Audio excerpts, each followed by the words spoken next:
Agosto de 1945. Estas bombas cambiaron la historia del siglo XX. Hiroshima y Nagasaki, 220.000 víctimas fatales, para advertirle al mundo que a partir de ese momento, Estados Unidos se convertía en el imperio dominante y en la principal potencia militar del planeta. An American airplane dropped one bomb on Hiroshima. It is an atomic bomb. It is a harnessing of the basic power of the universe.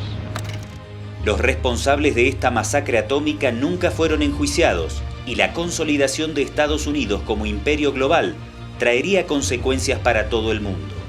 Bolivia no fue la excepción. Había tres puestos claves de ingresos que verificaban los ingresos del Estado boliviano que estaban en manos de bancos americanos. Porque sufrieron y vieron que fue el imperio el que nos hizo pelear la guerra. Se fortalece mucho la presencia e influencia de los organismos de cooperación interamericana, que de hecho eran organismos manejados por los yanquis. Y yo noto una injerencia política ya muy fuerte, muy descarada, ¿no?, por parte de Estados Unidos en el desarrollo político nacional.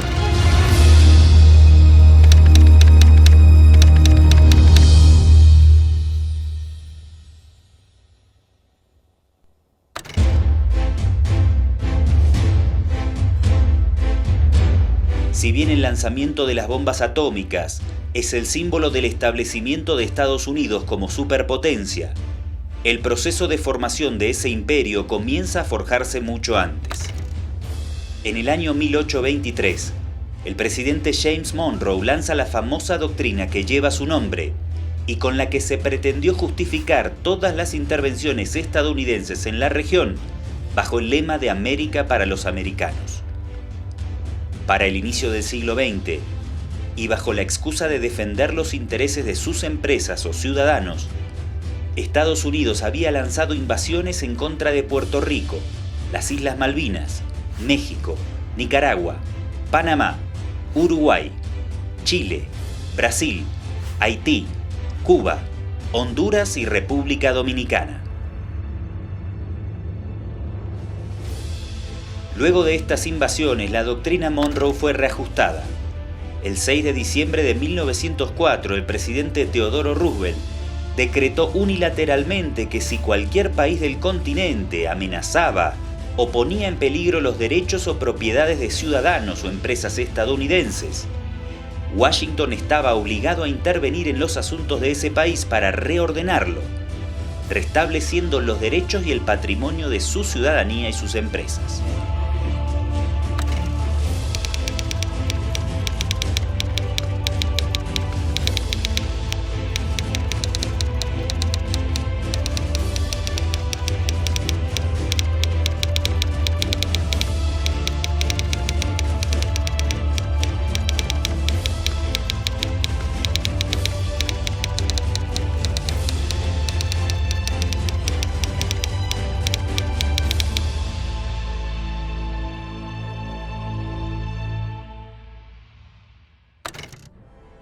En Bolivia, el gran capital estadounidense se instala a inicios de la década del 20. El desembarco de la todopoderosa Standard Oil marca el primer paso de una larga lista de transnacionales que durante todo el siglo XX llegarán al país para saquear sus recursos naturales sin producir ningún beneficio para la población.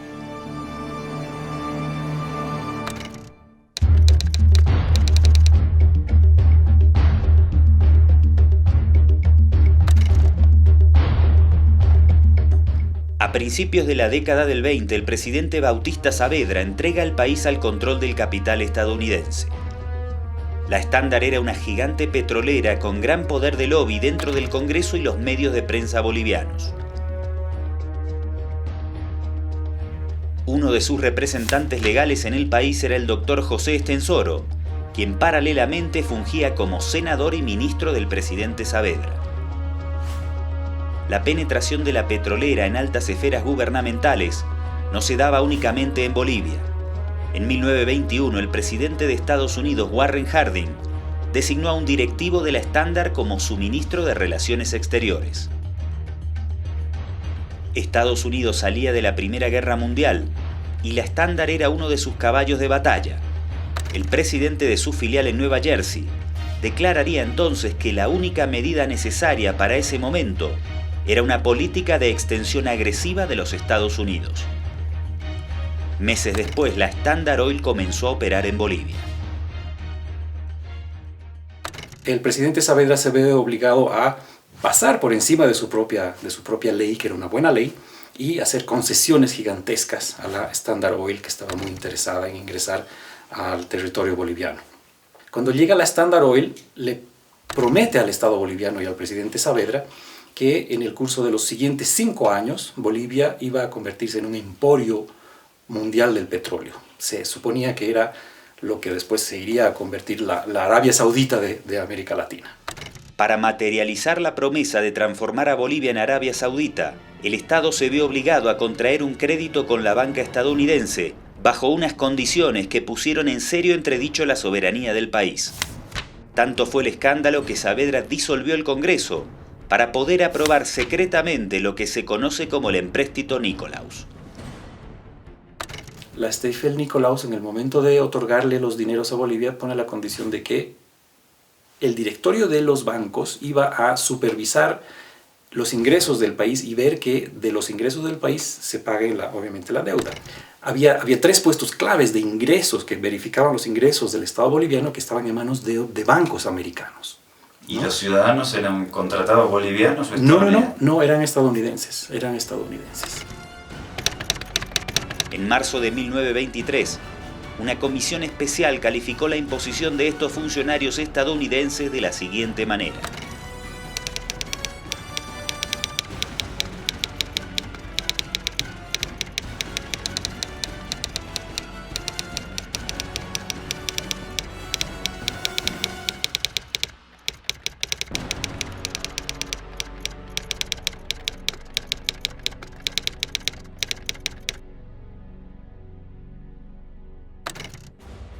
Como testimonio histórico de oposición a las políticas entreguistas de la época, figuran discursos como el de Abel Iturralde.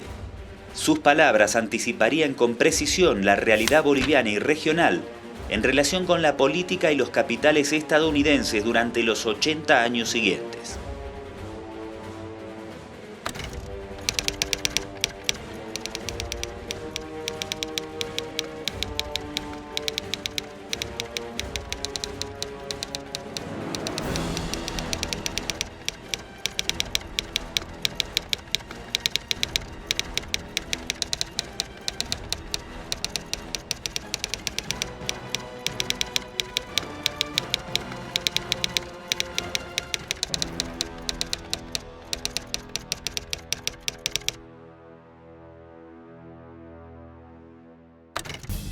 En las décadas del 20 y 30, todavía era muy fuerte la presencia del imperialismo inglés en América del Sur, por lo que la estadounidense Standard Oil mantenía una guerra no declarada por el control de los mercados con la británica Royal Dutch Shell, con fuerte influencia en los gobiernos de Paraguay y Argentina. La Standard Oil no había logrado los resultados esperados durante sus años de exploración. A inicios de la década del 30, debía una fuerte suma de dinero al erario boliviano y exportaba el petróleo clandestinamente hacia la Argentina. Al estallar la Guerra del Chaco el 18 de julio de 1932 y tras observar las duras derrotas bolivianas en los campos de batalla, la Standard Oil optó abiertamente por el bando enemigo, tal vez al percibir que era mucho más probable una victoria paraguaya en alianza con Argentina a un triunfo boliviano.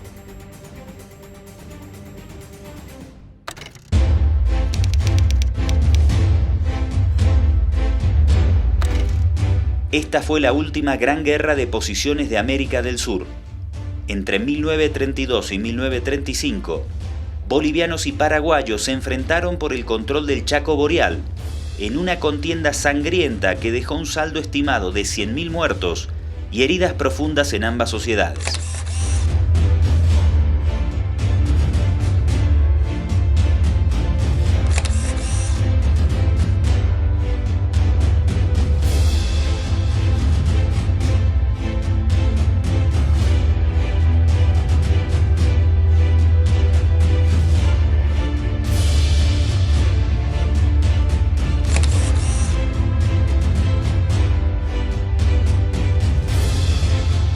La tragedia del Chaco marcaría a fuego la historia social y política del país.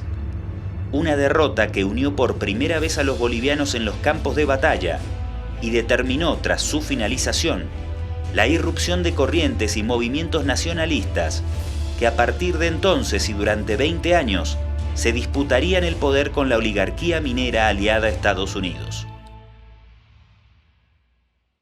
En el caso de la Guerra del Chaco es la primera vez donde el país se mira a sí mismo en el espejo y se reconoce y se ve. Y ve que mestizos, indios, blancos, todos estaban peleando por el mismo bando y vistiendo el mismo uniforme. Es la primera vez que se crea una conciencia nacional, cosa que lamentablemente después se va a ir perdiendo poco a poco otra vez. Pero es la primera vez que todos los estamentos de las clases sociales y etnias bolivianas hacen algo en conjunto. La Guerra del Chaco tuvo dos agentes foráneos determinantes en el curso de la contienda: los capitales de la oligarquía anglo-argentina, que apoyaron abiertamente al Paraguay, y la empresa petrolera estadounidense Standard Oil, que pese a administrar explotaciones en pozos de Santa Cruz de la Sierra y Tarija, boicoteó abiertamente las operaciones del ejército boliviano. Inicialmente, lo primero que declara la Standard Oil es que se va a mantener neutral. Su neutralidad inicialmente fue aceptada. O sea, los 6 camiones que funcionaban en el Chaco eran de la Standard Oil. Nunca nos quiso prestar ni un solo camión, ni siquiera para evacuar heridos o enfermos. O sea, nunca nos ayudó ni para salvar vidas, que es un acto humanitario. Si el Paraguay hubiera logrado una victoria militar más contundente, podría haberse apropiado de los departamentos de Santa Cruz de la Sierra y Tarija, y por ende de sus pozos petroleros. Su explotación debiera haber quedado en manos de quien ya estaba operando esos pozos y había sido su aliada durante la contienda, la Standard Oil. Pero la apuesta salió mal. Paraguay se impuso, pero no de manera tan contundente como para ocupar los pozos petroleros del lado boliviano. Para la transnacional estadounidense el costo sería muy alto.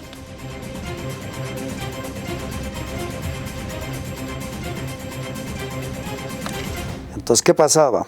Que no nos querían ni siquiera vender combustible a los bolivianos, aduciendo su neutralidad. O sea, nuestro combustible no quería vendernos. La Standard Oil se la pasaba a la Argentina y la Argentina se lo pasaba al Paraguay. O sea, el Paraguay peleaba con nuestro combustible, con nuestra gasolina, y nosotros peleábamos con la gasolina peruana. Ese fue el problema de por qué David Toro enjuicia a la Standard Oil. Finalizada la guerra, el coronel David Toro, quien había visto con sus propios ojos la conspiración de la Standard Oil desde los campos de batalla, asumió la presidencia del país.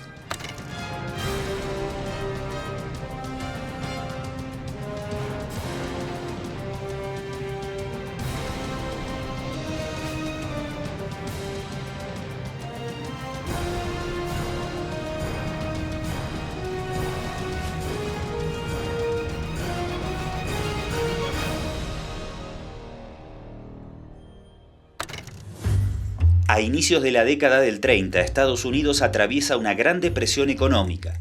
La doctrina Monroe cede ante la llegada de la política del buen vecino, impulsada por Franklin Delano Roosevelt. Las invasiones militares directas serán más excepcionales, y el lineamiento que se impondrá será el apoyo a las dictaduras militares. Un caso que resume esta parábola es el de Augusto César Sandino, quien logra resistir a la invasión de Estados Unidos en Nicaragua durante 6 años. Ante la retirada de las tropas ocupantes, Sandino firma la paz con las autoridades locales, pero es traicionado por el jefe de la Guardia Nacional, quien acuerda su asesinato con el embajador de Estados Unidos y posteriormente instala una dictadura que durará 42 años.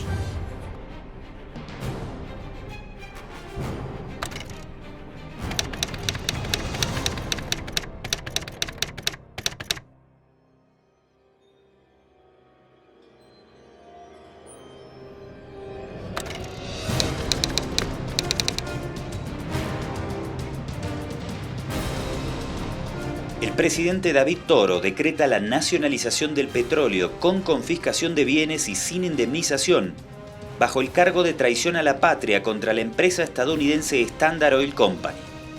Nace Yacimientos Petrolíferos Fiscales de Bolivia.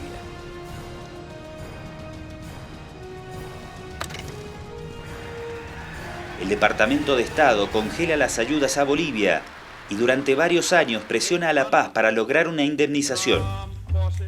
Esa oportunidad se presentaría en 1941, tras la salida del Palacio Presidencial de los militares nacionalistas Toro y Germán Bush.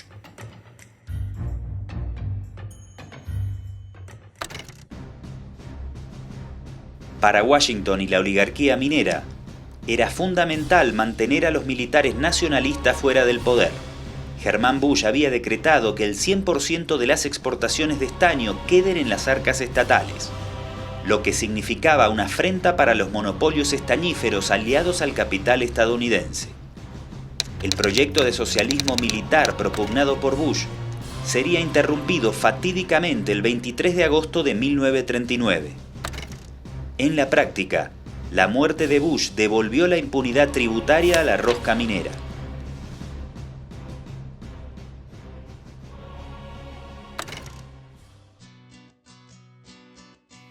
Durante 50 años, la primera mitad del siglo XX, las exportaciones bolivianas dependieron en un 90% de la minería. Pero el Estado era tan débil que apenas podía cobrar regalías.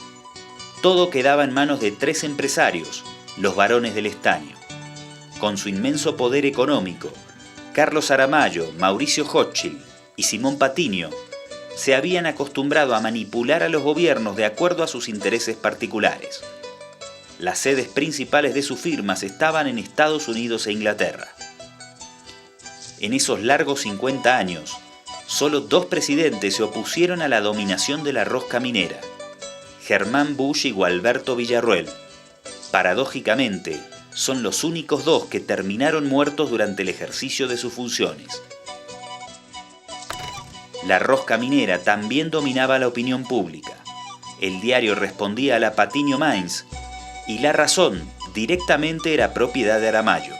El rasgo más sanguinario de este statu quo se observaría el 21 de diciembre de 1942, cuando por presión de Patiño al ejecutivo de Enrique Peñaranda para frenar una huelga por demandas laborales, se ordenó la represión del ejército, dejando un saldo de decenas o centenares de mineros masacrados en Catavi.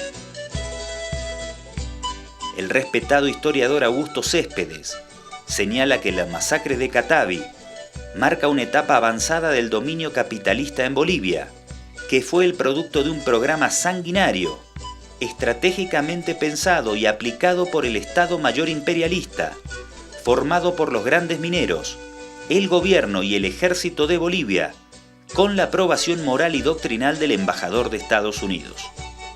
Eran inicios de los 40 y Washington no podía soportar un parate en la producción del estaño, ya que lo necesitaba urgentemente para producir los implementos necesarios para apoyar a sus tropas en la Segunda Guerra Mundial.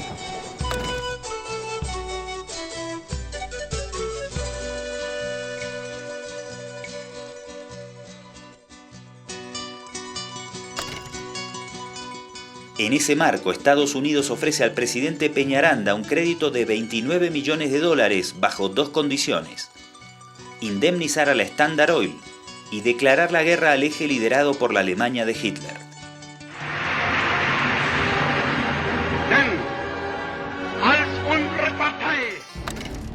Peñaranda, calificado en la época por el Washington Post como un sincero amigo de Estados Unidos, aceptó y como compensación fue invitado a recorrer el país del norte por el presidente Franklin Roosevelt en 1943.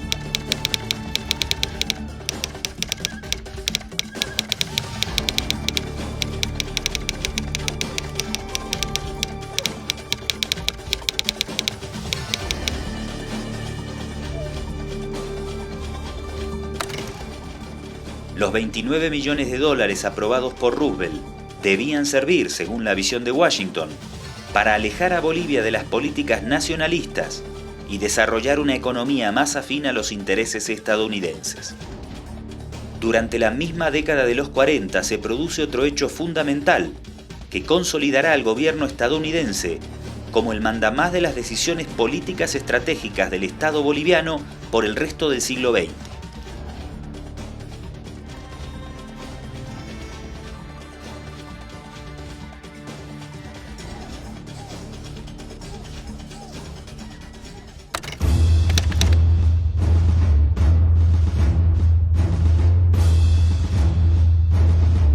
Hay una misión de Bohan, un asesor técnico yanqui.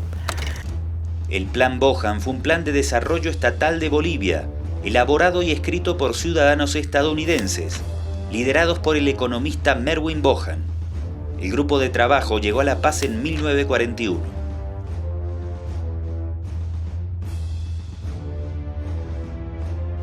Para la prensa dominante afín a los intereses estadounidenses y oligárquicos, el recibimiento de Bohan no fue el de un simple asesor económico, sino que más bien fue presentado como un estadista y salvador.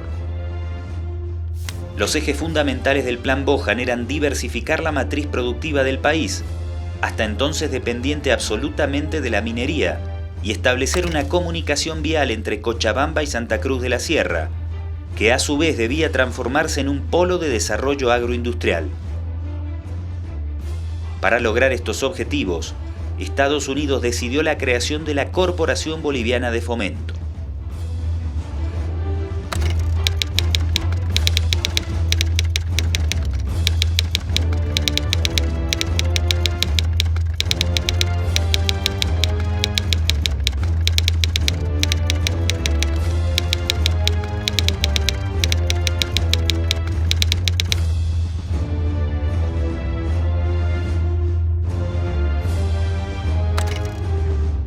Aunque formalmente era una entidad estatal boliviana, las autoridades del país solo tenían la potestad para elegir a la mitad del directorio de la Corporación de Fomento.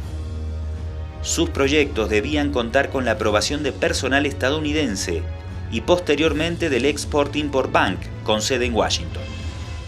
En pocas palabras, la principal dependencia estatal ocupada del desarrollo del país fue en sus inicios financiada y manejada enteramente desde Washington.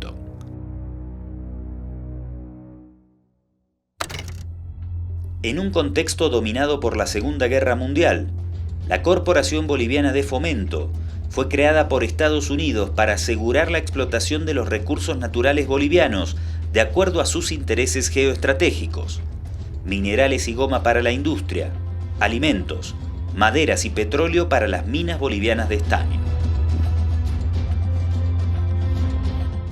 Adicionalmente, sirvió para impulsar las políticas de libre mercado dentro del país, incluyendo la promoción de capitales estadounidenses en la explotación petrolera. Este informe prácticamente fue seguido casi literalmente por todos los gobiernos. ¿Hasta ahora? Con el paso de los años, la influencia de Washington en el organismo disminuiría fuertemente, lo que concluyó con su disolución mediante el decreto 21060 en 1985.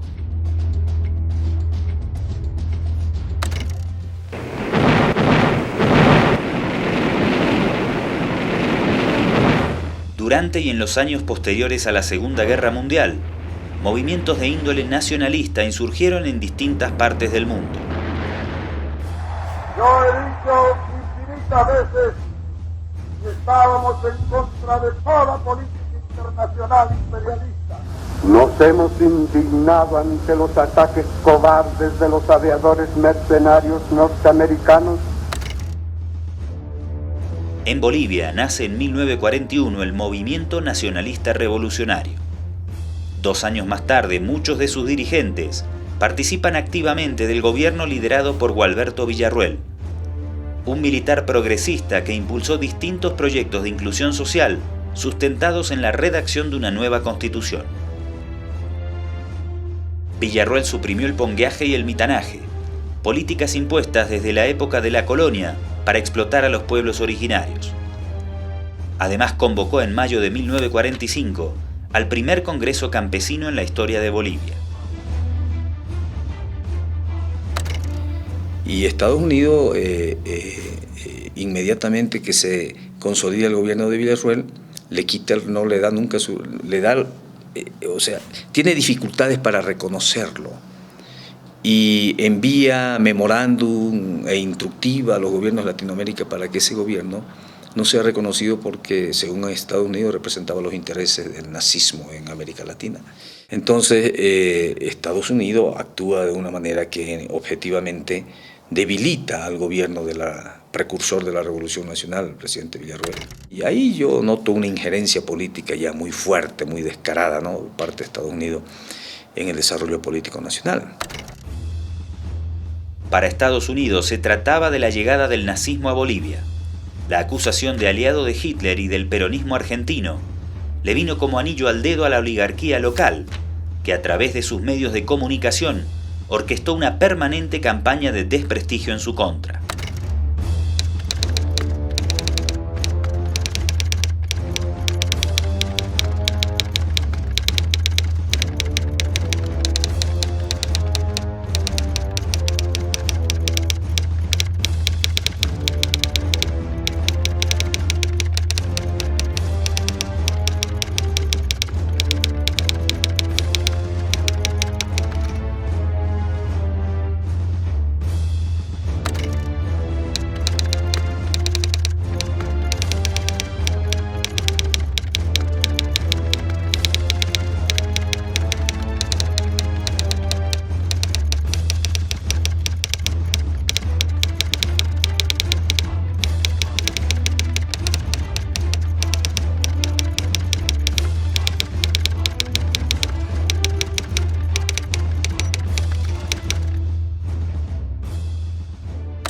Claro, los Estados Unidos tenían un modo de ver, todo el que estaba en contra de ellos era o nazi o comunista, entonces no había diferencia en su actitud, ¿no? Entonces, al mismo tiempo de que hablaban de que el gobierno de Villarroel era un gobierno pro-nazi, decían que la izquierda boliviana, el comunismo boliviano lo apoyaba a Villarroel, y que eso habría que tener cuidado, etcétera, etcétera. Villarroel hizo evidentes esfuerzos por acercar posiciones con Estados Unidos y quitarse de encima el mote de nazi. Incluso expulsó a una larga lista de ciudadanos alemanes y japoneses, tal como se lo exigía Washington.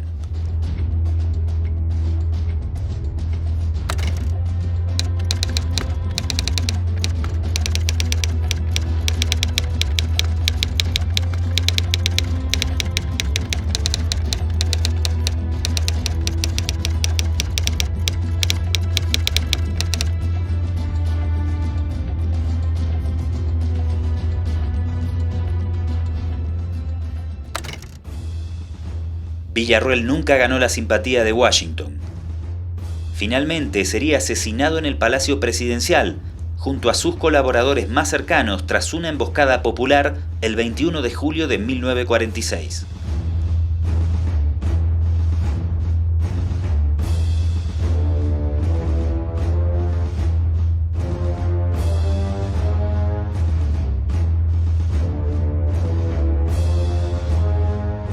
Lejos de condenar el asesinato y posterior colgamiento del presidente de la República, la prensa justificó plenamente los hechos, bajo el argumento de que se había terminado con el nazifascismo en Bolivia. Quienes ocuparon los puestos de poder tras el magnicidio fueron ensalzados como abanderados de la democracia. Desde Estados Unidos, saludaron el magnicidio que reinstaló a la oligarquía en el poder.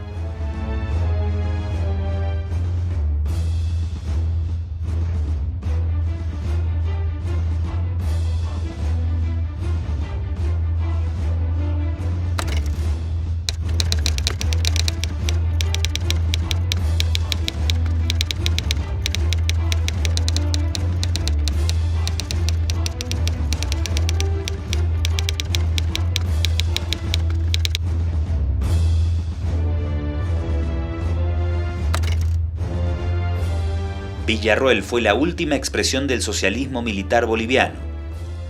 Pero en el país estaba gestando un movimiento popular que 6 años después lograría desplazar para siempre a la rosca minera.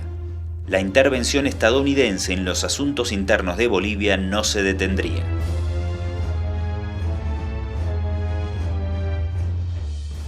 Aquí está, por primera vez para el gran público boliviano, la voz viva del presidente colgado, Gualberto Villarroel.